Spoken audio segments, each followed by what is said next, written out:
It is time to do some more comic book reviews. We got a fun little pile. Oh, big pile. From the last month that I read, so I probably won't remember most of it. I'll have to try and refresh my memory as I talk about the different ones. But we got a lot of fun ones in the stack, and I am looking forward to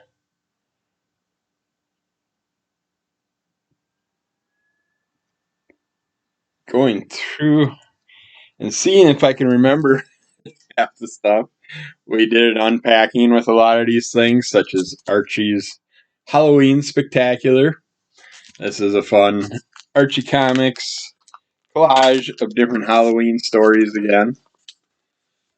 And we got the Troy Dunn-Gara cover. And we got signs. This is a special deal sent by Troy. Came with art cards. 1 in 5, I think he gave out a different Archie sketch on his art cards that he made put together. But yeah, it's like standard, beautiful Archie artwork throughout the book with a variety of fun stories for your Halloween amusement. So if you missed out on that, see if you can find them. Otherwise, you might be able to contact Troy Dunn-Gara and ask him if he still has any. I doubt it, but you might get lucky. But yeah, if you like Archie comics, that was a lot of fun. A lot of great Halloween ones this year. I don't know if we got through many of them. We still probably have a good variety in our unread stack of comics, which keeps getting taller and taller. Right now, it's about, I'd say about 3.5 feet off the ground. And that's just the current stuff. That's not the 50,000 comics in the back pile. That's all boxed up in the other area, but who knows? Might get to those two someday. We got Batman Scooby-Doo Mysteries. The Batman and Scooby-Doo Mysteries. The penultimate, issue 11, and the final issue, issue 12. This is volume 2. Issue 11 had a Ghost in the Machine style storyline. This one I really like. This was probably my favorite out of the second volume of comic storylines. And you basically got our characters. Some of them had gotten put into a VR type environment, internet type environment to chase our little ghost that takes over the internet and basically try and take over people's lives. And our crew of case solvers, our Mystery Incorporated gang, go in and do what they gotta do to unmask the baddie, as always. And then in this final issue, we had our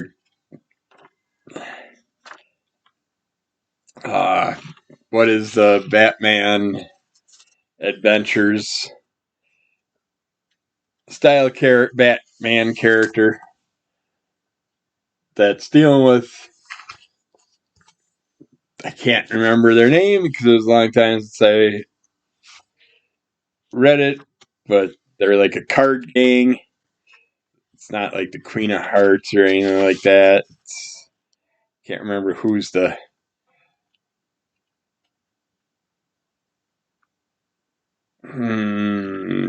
I got the King, the Spade, the Queen.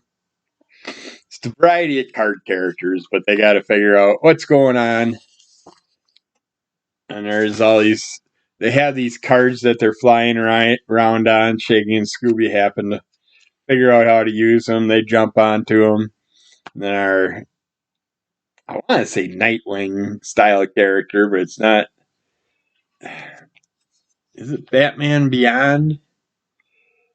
But if you're a Batman fan, you know by looking at the style character, that was also a wonderful crime solving expedition. Then we jump into Big Game. Yeah, keep seeing if there's any beginning updates in any of these. This is issue 3 of 5. This story is just so wonderfully done, how they're crossing over all the different characters from, I think Mark Millar and Pepe Larraz do almost all these storylines. I don't know if they do them all or not, but these are a variety of Image Comics characters. And in this one, we go into our young vampires have to deal with the threat at hand, which is basically a threat. There's a certain group of characters that I don't want to ruin anything, because you definitely want to read this if you like superheroes and you like twists and all that stuff. But we have a gang of characters that are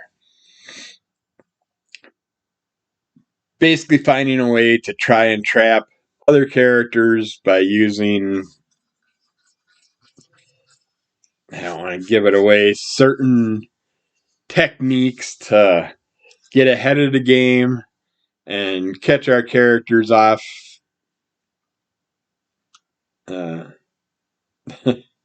Catch them just not prepared. Catch them at their low point so they can sit there and do what they got to do. Take them out, wipe them out, kidnap them, whatever their plans are, their nefarious plans. But this is just a very enjoyable story. This is one of those that's going 5 issues. I wish it would go longer. I know it'll probably go into a volume 2, volume 3, all that stuff. So we'll probably get more in the near future.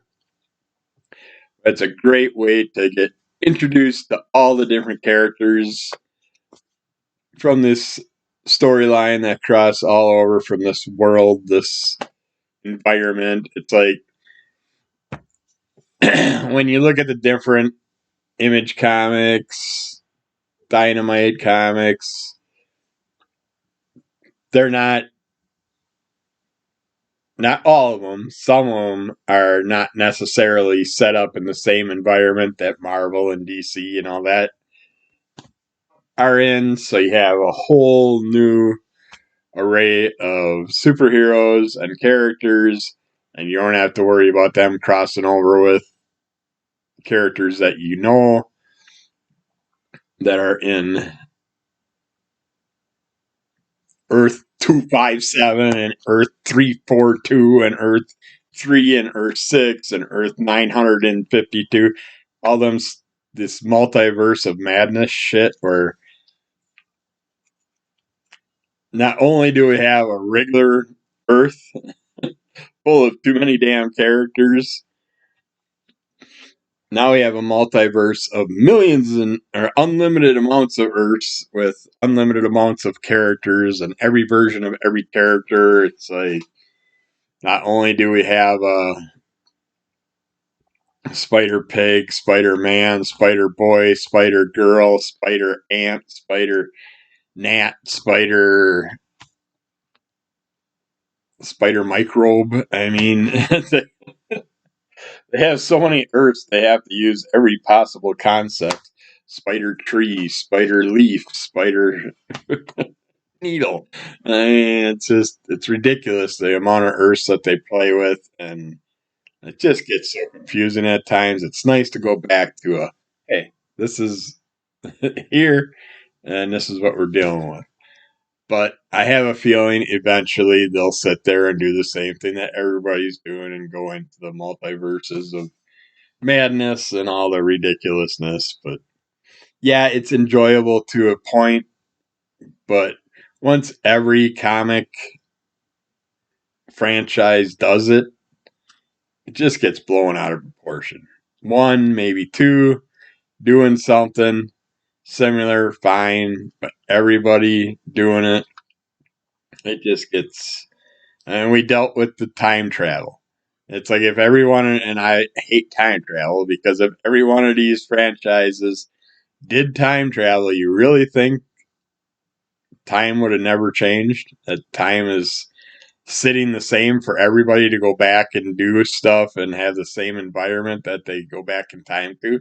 No. The first one that went back in time is going to screw shit up, and it's going to change all future events, and then next one that goes back in time should see a whole different environment when they go back in time because things would have changed and all that stuff. But you don't see that. You just see them all going back to what we know, and there's no alternate realities because of the time travel conundrum and screwing everything up. And now we have this multiverse thing, and that's going to just get to the point that I don't know. I think they're going to overdo it.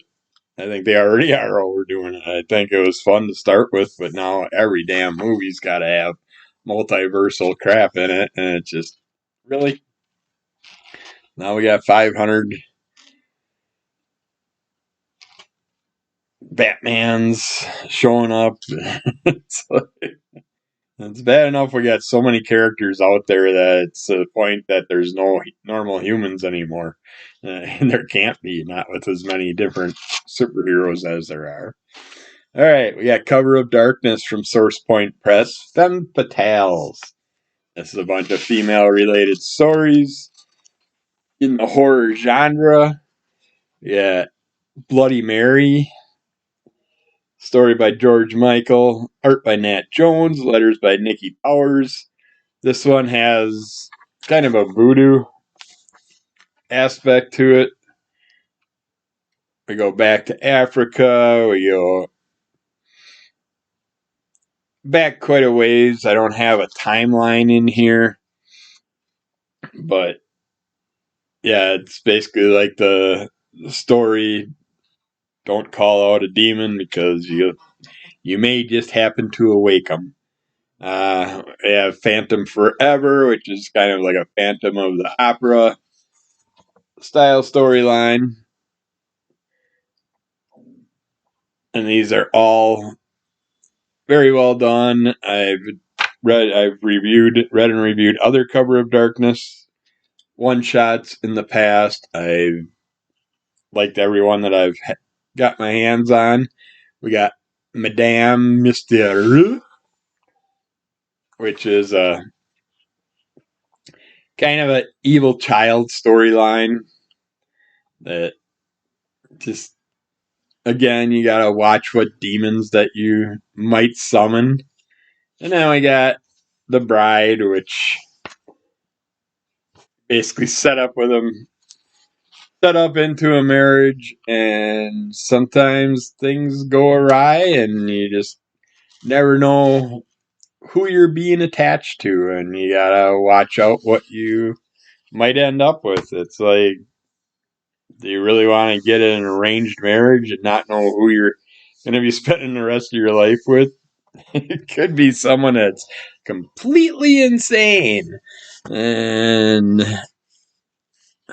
oops, those got mixed up. And you don't want that type of situation because that could end in some major turmoil, major problems. I mean, I never understood arranged marriages. I get when two big entities need to combine their assets to make themselves a bigger entity, but there you got a 50-50 chance that one entity is going to wipe out the other one anyways and take over both riches and powers and all that stuff. Or you might just get stuck with someone that's completely batshit crazy. It's like, I want to at least spend a week with someone before I marry him. At least get to know him a little bit. take them in certain different situations so you can see how they hold up with each one of them. We got Buffy the Last Vampire Slayer. We got issue 1 through to 3 already that we've read. This is still going in a good direction. I'm liking the Thessaly being a witch slayer type character, her dealing with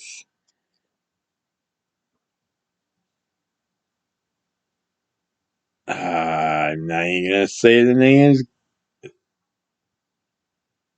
Is it, I want I want to say Anya. I got Cordelia stuck in my mind, but I think it's Anya. That's kind of like, I mean, Buffy's her mentor, her watcher, but Anya takes over for Buffy a lot and helps with Thessaly. And Spike and Buffy are kind of building up their relationship on the side again and just trying to get through Buffy's acceptance that she's not a Slayer anymore. And she's just got to let things go, let Thessaly do her thing. She's going to be just like Buffy was, young, stubborn, get in trouble, and all that stuff. And you just got to help them out. But they do a great job with this. I like all the characters, lines that the way they're doing them, the things that are happening so far in the story. The first volume was a blast. I'm hoping the second volume and third volume, however many they go, just keeps going in this direction. I didn't care much for the other Buffy storyline. I kind of fell off that one. I can't remember which one that was called. But this one gives you a whole nice new look into the Slayerverse.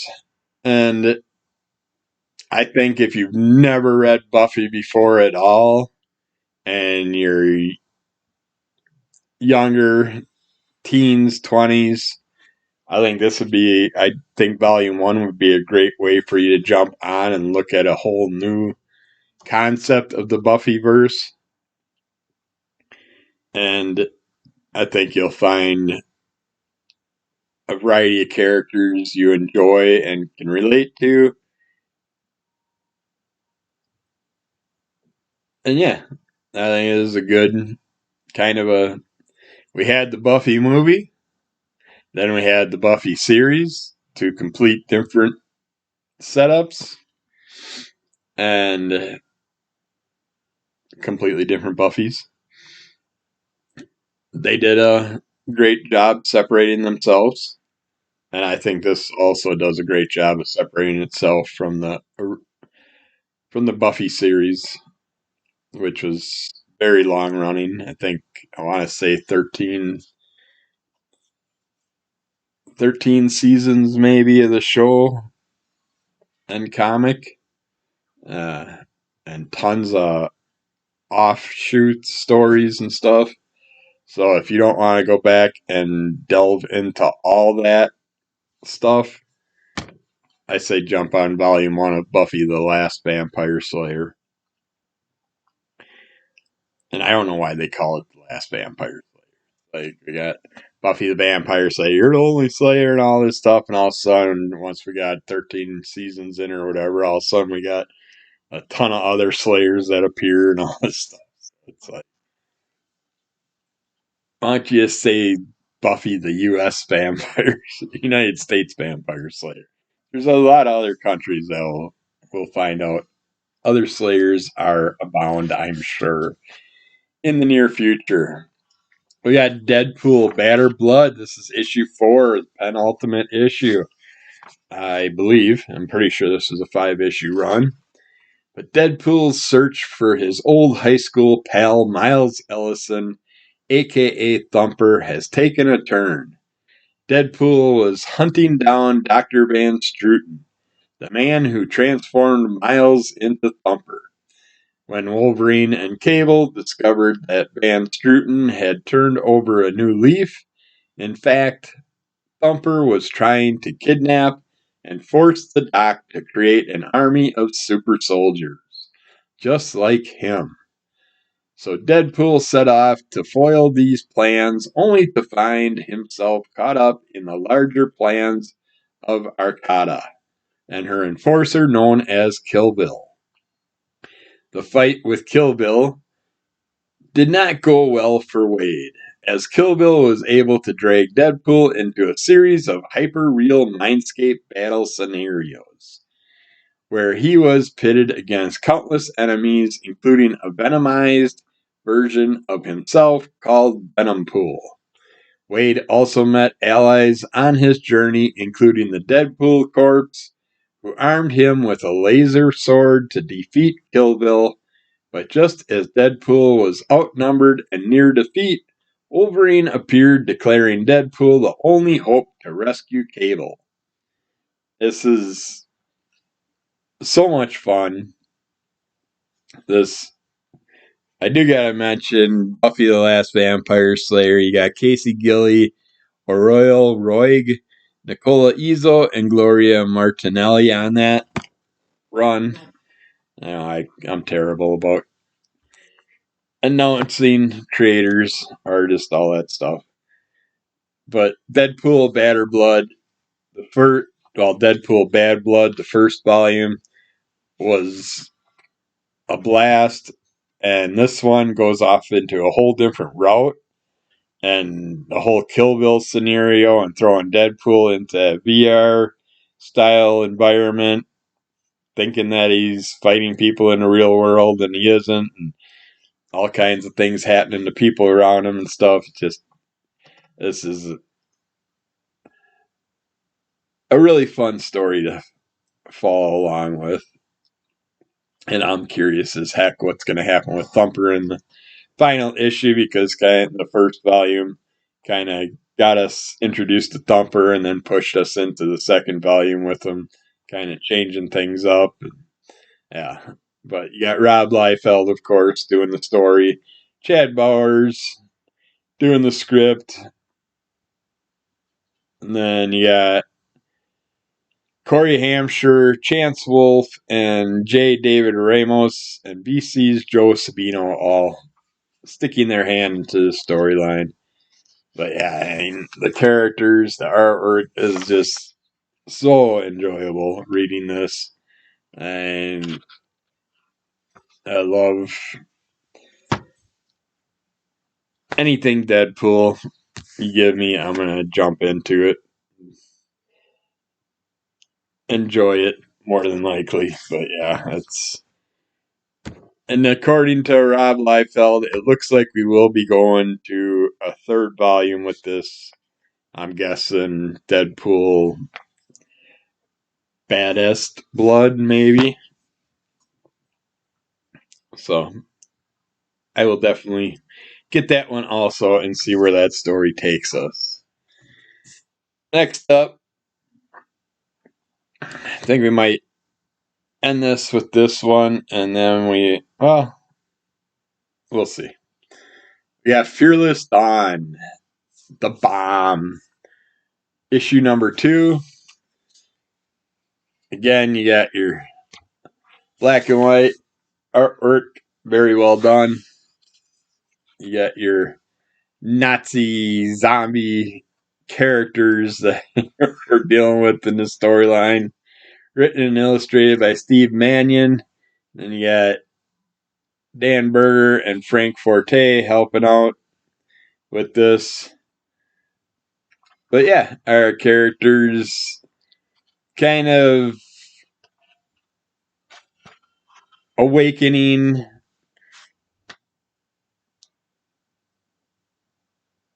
as a normal character and kind of transferring herself into the Fearless Dawn character and finding out that there just so happens to be some Nazi zombie mutation activity close by to her, and she goes into her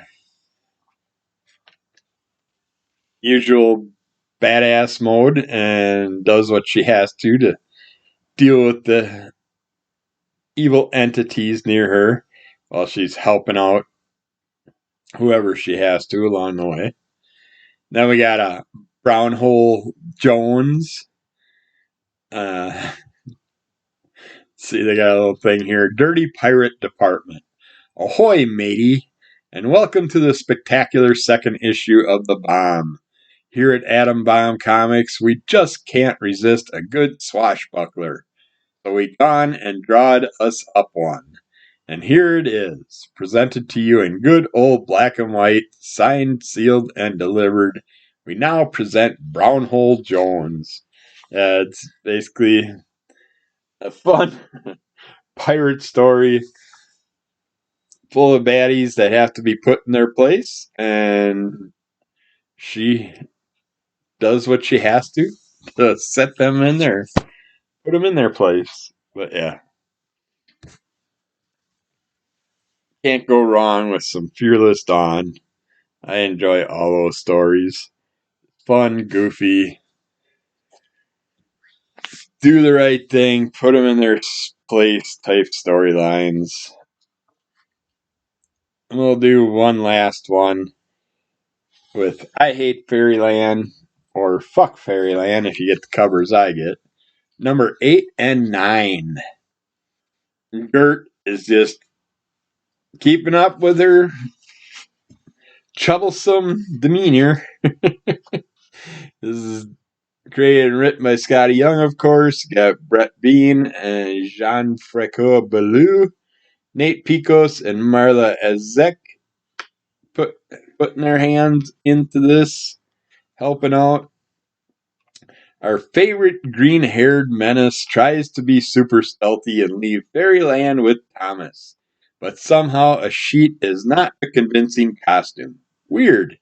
Everything has led to the Battle of the Gerts, a boss fight to the death, and only one Gert comes out on top. OG Gert. But yeah, Gert and her little dragon buddy are trying to find a way out of Fairyland. She found out that he never collected his key to get out of Fairyland, and so she's gonna try and get him to get his key, or see if they can figure out where his key is, because he was never told about his key. So they gotta figure that all out. And then hopefully if they get that, she's thinking that when he's leaving Fairyland, she can sneak her way out with him and they can both jump through the portal, which I highly doubt something's going to happen. Or they'll probably combine bodies, or who knows what's going to happen the way this storyline goes. But I Hate Fairyland is a lot of fun if you like to see your childhood Fairyland characters get put through all kinds of interesting scenarios. And there is lots of torture, lots of death, lots of destruction, but definitely worth checking out if you're into that type of stuff. So that's it for the first stack of reviews of stuff that I'm behind on. And I'm going to try and get out a few of these this week and get totally caught up. But yeah, it was a lot of fun. A lot of good stuff, and I actually remembered most of it. And then we'll get back with some other ones in a bit, so keep following. Under the Call of MS, rate, review, tell a friend. Help us out. Get our numbers up. We need them. We can actually get somewhere for once. Check out Crimson Color Comic Club. We've been having lots of fun with all the stuff we've been reviewing in there. Lots of goodies, lots of great club picks that we got lined up coming up. So check those out also. And I'll get back to you again soon. So keep following us, and we'll talk to you again. Bye.